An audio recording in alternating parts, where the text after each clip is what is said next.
Bueno, acá en Palsur vamos a hablar con una persona muy reconocida en el ámbito de lo que tiene que ver la protección de la soberanía en general, que es Néstor Roberto Forero, escritor, es una persona muy especializada en deuda externa y que junto con Horacio Robelli ha escrito un artículo que es un programa de emergencia nacional. Hola, Néstor, ¿cómo estás? Hola, ¿qué tal? Muchas gracias por llamar. No, Acá gracias a vos estamos. por atendernos. Queríamos, antes de arrancar con este programa de emergencia nacional que me parece muy interesante, quería que nos comentes más o menos el contexto en que se presenta, que es el actual, donde hubo varios cambios de gabinete. ¿Qué es lo que te parecieron los cambios de gabinete? ¿Qué te parece la actual gestión Alberto Fernández en sus diferentes etapas? Lamentablemente no tengo un buen concepto de lo que ha hecho nuestro gobierno. Creo que se ha olvidado de las promesas de campaña y de alguna manera del mandato que el pueblo le dio. Sí rescato su actuación durante la pandemia, que preservó la vida ante la economía. Hasta ahí estamos de acuerdo. Pero no puedo estar de acuerdo con lo que hizo con el canje de los bonos privados sin investigarlos, lo cual le dio impunidad a los actores de esa estafa al pueblo argentino. Recordemos solamente que Caputo, que era el negociador financiero de Macri, en menos de 24 horas le dio su conformidad y el entusiasmo porque había canjeado los bonos. Y canjear los bonos fue nada más que prorrogarlos hasta el año 2024, y en el año 2024 vamos a tener el mismo problema. Por eso es que durante todo este tiempo el índice medio trucho, pero que habla de el riesgo país, nunca bajó, porque todo el mundo tuvo muy en claro de que esos bonos iban a tener que ser refinanciados. Lo que pasa es que esa refinanciación, hecha por un gobierno popular, legitimó los delitos que pudieron haberse cometido por la administración Macri. Así no hay forma de nosotros poder retrotraer, porque vos hablás en esto un poco, ¿no hay forma de retrotraer este tipo de legitimidad que se le dio? Sí, yo creo que sí, pero hay que llevarlo a la justicia. No solamente llevarlo, sino mantener a la justicia vigilada, en este caso, porque una cuestión es que sea ilegal, lo cual no puede serlo porque cumplió formalmente las leyes de alguna manera y fue ratificado por el Congreso de la Nación. Claro.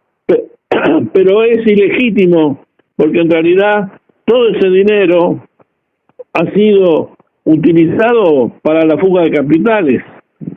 Claro. Y eso nunca ha estado al servicio del pueblo argentino. Y eso es una ilicitud. Es ilícito que se contraiga compromisos por tanto tiempo comprometiendo la vida de los argentinos. Y los argentinos no vimos un solo dólar de esas deudas contraídas. Claro, incluso hasta el propio estatuto del Fondo Monetario Internacional habla específicamente de eso, e incluso luego de asumido Alberto Fernández, de alguna manera dijo de que habían fondos que se habían evaporado de las arcas del Estado argentino. Hay dos cuestiones. El estatuto, la Carta Orgánica del Fondo Monetario Internacional, en la cláusula sexta, señala que está prohibido al fondo girar fondos a los países que están sometidos a la fuga de capitales. Y está muy claro que desde el año 2018 en adelante la Argentina estuvo sujeta a una enorme fuga de capitales que el mismo Banco Central estimó en 86.000 millones de dólares, y que prácticamente un puñado de empresas y de personas particulares fueron los beneficiarios de esa fuga de capitales. Y el Banco Central lo informa. Y si lo informa el Banco Central, también está en conocimiento del Banco Mundial y del Fondo Monetario Internacional. Claro. Con lo cual los mismos funcionarios del Fondo Monetario Internacional incumplieron la Carta Orgánica del Banco Central del Fondo Monetario Internacional, y nuestros funcionarios violaron reiteradas veces todos los procedimientos administrativos. Fíjense que para, por ejemplo, el préstamo del Fondo Monetario Internacional requiere de estudios previos, por ejemplo, de impacto fiscal. Y sin embargo, ese expediente se empezó a generar 9 días después del anuncio. Es decir, está claramente probado que esto ha sido un acuerdo de parte entre los Estados Unidos y Donald Trump con su amigo y socio Mauricio Macri. No, bueno, incluso el propio gobierno argentino, asumido, violó sus propias promesas de campaña, porque me parece de que ninguna persona que haya votado a este gobierno, que incluso yo lo voté y lo siento como parte, yo me siento parte del gobierno de alguna manera, no a nivel coso, me siento estafado porque no era la idea legitimar lo que pasó. No, es más, Cristina en un acto en La Pampa se comprometió a investigar la deuda. Exacto. Y ahora esto nos da pie a algo. Vos en este programa que hacen, que es muy interesante porque Horacio Robelli, con que yo he hablado muchas veces, esta es la primera vez que hablo con vos, te sigo en las redes, yo los invito a todos que te sigan, tenés Facebook, que te busquen, que pues siempre haces lindos aportes, siempre habla del tema, son dos personas que tienen un pensamiento similar en cuanto a lo nacional, pero que forman parte de vertientes políticas diferentes, pero de nacionalismo. Y se han unido para hacer este programa de emergencia que, como me lo mandaron a mí, es convocatoria de adhesión a un programa de emergencia nacional. Comentanos, ¿qué es esto? Justamente, para superar la grieta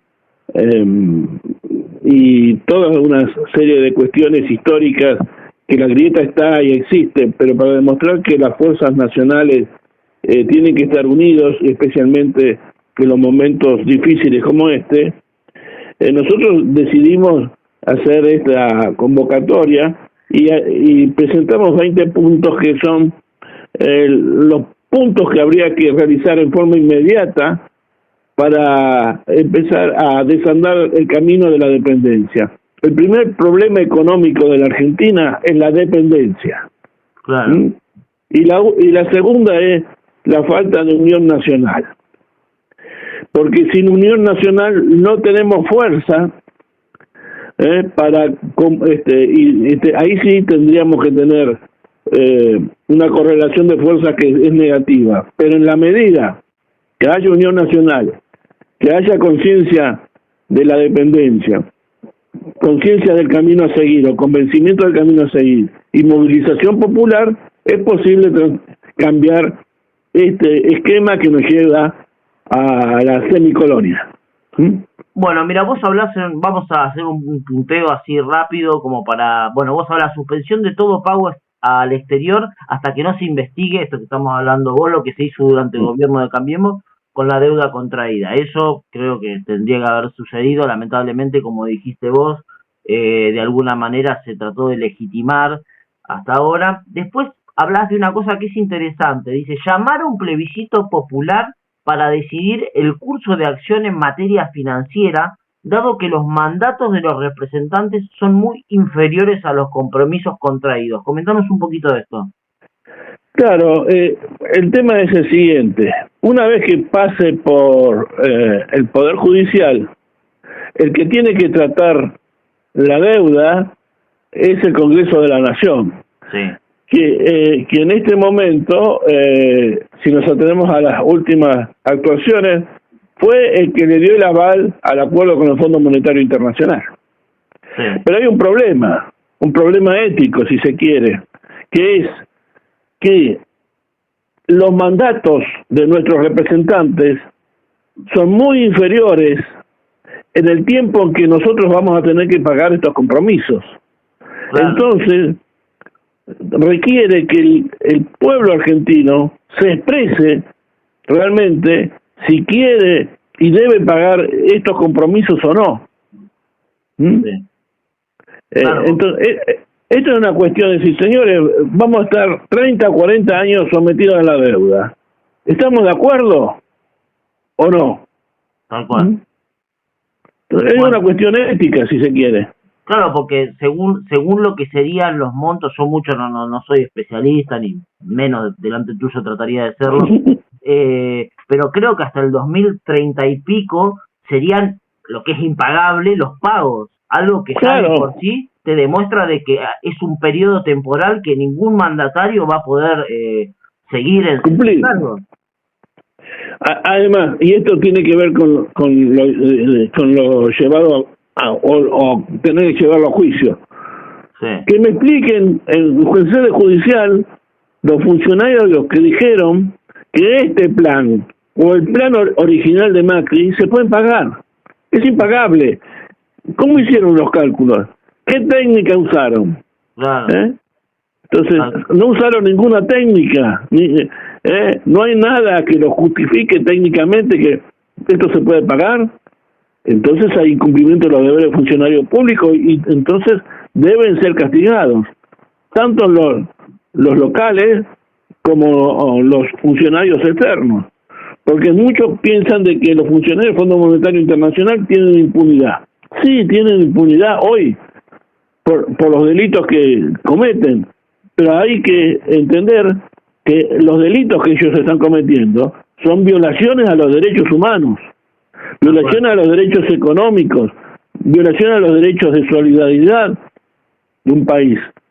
El derecho a la solidaridad de un país, que es un derecho humano reconocido internacionalmente, es el derecho a la independencia económica y política. Y si nuestro país va a estar sometido políticamente a las decisiones del fondo, es una violación a los derechos humanos. Tal cual. Y como tal debe ser juzgado internacionalmente. Bueno, también bueno, hablas también de lo de decretar la emergencia cambiaria en base al decreto 2581 del 64, que hay una nota que yo invito a que lean de Rovelli al respecto. Decretar la emergencia alimentaria, sanitaria, energética y habitacional, crédito subo y social, aumentar el salario mínimo, vital y móvil, jubilaciones hasta la segmentar retenciones a las exportaciones agropecuarias en base a la capacidad y extensión de las superficies productivas. ¿Cómo se entiende eso? Y esto tiene que ver con una vieja posición de la Federación Agraria. No podemos considerar que los pequeños productores son iguales que los grandes pools de siembra. Claro. Y que son iguales a los acopiadores de granos. Entonces, si usted quiere de alguna manera diferenciar la mesa de enlace y sus condiciones políticas, empiece por reconocer de que los pequeños productores no tienen la capacidad de especulación que tienen los grandes.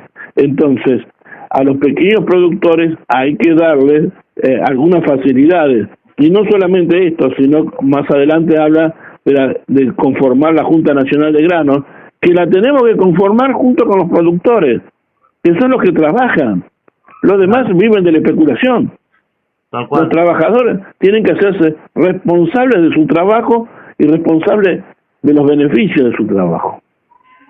Vos también acá en una parte hablas de recuperar, recuperar lo que es el río Paraná, la construcción del canal Magdalena, que son todos puntos que están bastante conocidos. Hay muchas notas que yo las voy a citar para no, pues si no tenemos que andar a ahondar en los 20 puntos y es muy largo. Y vos, otra cosa que es el punto nuevo, decretar la nulidad absoluta dentro del territorio de la nación de toda cancelación de obligación entre residentes con moneda extranjera. Claro, esto sucede dos cosas. La moneda extranjera, que en nuestro país está calculada que circula y está en las cajas de seguridad más de 200.000 millones de dólares, repito, más de 200.000 millones de dólares en billetes, son productos fundamentalmente de la economía en negro. Claro. Y suele decirse, bueno, pero lo usamos casi siempre y lo usamos para los inmuebles. Dígame, de los inmuebles, ¿cuántos son los insumos que tiene que son material exportado? O de exportación o de importación. Ninguno. La mayoría son insumos locales. Claro. Y la tierra es local. ¿Por qué vamos a pagar un inmueble en dólares si nuestra moneda es el peso? Defendamos el peso. Y cuando llegue el momento de la escritura, habrá que decirle al señor escribano que directamente reciba una transferencia bancaria en pesos. Y de esa manera empezaremos a desalojar esta cuestión que es de la economía en negro. Tenemos una economía en negro que es más o menos la mitad de nuestra producción. ¿Cómo vamos a hacer? Y bueno, si esa economía en negro se maneja en dólares, empecemos a atacar ese manejo financiero que viola nuestra soberanía monetaria, indudablemente. Después hay un punto 12 que me parece muy interesante. Dice, comprar por parte del Estado Nacional las deudas de las familias a fin de pacificar los hogares y remover las angustias financieras, reprogramando los vencimientos a 5 años con ajuste por el índice salarial. ¿Cómo sería esto? ¿A qué apunta? Hoy nuestras familias están sobreendeudadas. Y esas sobredeudas producen dos cuestiones. Por un lado, que caiga el consumo y por otro, o no se pueda sostener. Claro. Y sobre todo la angustia que genera la persona que está trabajando solamente para pagar sus deudas. Entonces, estamos hablando de deudas hipotecarias, dice hipotecas, créditos, tarjetas de créditos y servicios públicos. Sí. La gente hoy está trabajando para pagar sus deudas particulares. Entonces, en comparación con lo que se le paga a los bancos por las letras de liquidez o los pases, es un ínfimo de dinero, y esto nos permitiría pacificar, es decir, que el hombre argentino, el trabajador argentino, asume sus deudas, pero se le da plazo para pagar, porque y tener un plazo de 5 años para que se pueda acomodar en el tiempo estas obligaciones. Claro. Y que el índice sea el salarial y no la tasa de interés, que es una locura. Claro. Usted va a pagar una tasa de la tarjeta de crédito del 80, el 90%, una locura, una estafa. Entonces tenemos que desarmar esa estafa que empobrece a los argentinos. Última pregunta y ya después invito a todos a leer el documento en general, y cualquier consulta que tengan, manden un mail a Noticias Pal Sur, que seguramente lo consultamos. Usted habla de una cuestión que es muy esencial y que está muy en boga ahora, que es el punto 18. Decretar de interés nacional la extracción y producción del litio en todo el territorio nacional y creación de una empresa nacional de litio, y auspiciar la organización de los productores de litio. Comentanos un poco esto y cómo impactaría hoy, porque hoy hay un tema con esto. Claro, hoy tenemos el Código Minero y la reforma de la Constitución del 94, que entregó los recursos a las provincias, y las provincias se lo entregaron a las multinacionales, fundamentalmente a las empresas ligadas al Commonwealth, la Comunidad Británica de Naciones. Terrible. Que son las que explotan nuestra cordillera. Sí. Y prácticamente no dejan ningún recurso. Lo que pagan es mínimo. Nos sacan la pesca de Malvinas, todo. Exactamente. Entonces, tenemos que revertir eso, porque el litio es un material estratégico. Sí. De aquí en más, en adelante. Entonces, creamos una empresa nacional, como tenemos que también crear una empresa nacional de alimentos y una de medicamentos, porque esa es nuestra soberanía. Y ahí está nuestra soberanía energética. Y crear esa empresa nacional nos va a permitir sentarnos en la mesa de negociaciones del poder. Sí. Sentarnos, no digo nada más que eso. Y crear la organización de los países productores es tomar la experiencia de la OPEP, en su momento, la Organización de los Países Productores del Petróleo, Sí. para que el negocio y los frutos de la explotación queden en los países productores y no en las manos de las multinacionales. Claro, algo me parece, yo sin total, un ignorante total, me parece que algo así hizo, no sé si con el litio Bolivia, y que Exactamente. cambió totalmente su economía. Exactamente. Así que, bueno, Néstor, la verdad te agradezco muchísimo. Hubieron muchos puntos que me gustaría, me encanta lo de dejar de lado los acuerdos de Madrid, que para mí son un gran inodoro que usaron para defecar sobre la soberanía y la memoria de nuestros héroes. Pero bueno, invito a todos a que lean el documento entero y que, no vuelvo a repetir, nos hagan las preguntas pertinentes, que nosotros te las vamos a transmitir a vos, porque la verdad que está muy bueno lo que plantearon Robeli y vos. Bueno, muchísimas gracias, yo estoy a disposición, y todo aquel que tenga alguna inquietud o pida aclaraciones o profundizar el tema, estoy a disposición. Muchísimas gracias. Próximamente vamos a hacer seguramente algún mecanismo para que la gente pueda adherir a esta agenda de trabajo. Para nosotros vamos a divulgar. Quédate tranquilo que nosotros vamos a estar al pie del cañón divulgando. Bueno, muchísimas gracias. A vos. Esto es para que se vea que no hay una sola agenda, no hay solamente una receta. Está la receta de la subordinación a los poderes mundiales, y está esta que es el desandar el camino de vuelta hacia la independencia económica. Y con independencia económica vamos a lograr soberanía política. Y justicia social. Y justicia social, por supuesto. Abrazo enorme. Gracias. Muchas gracias.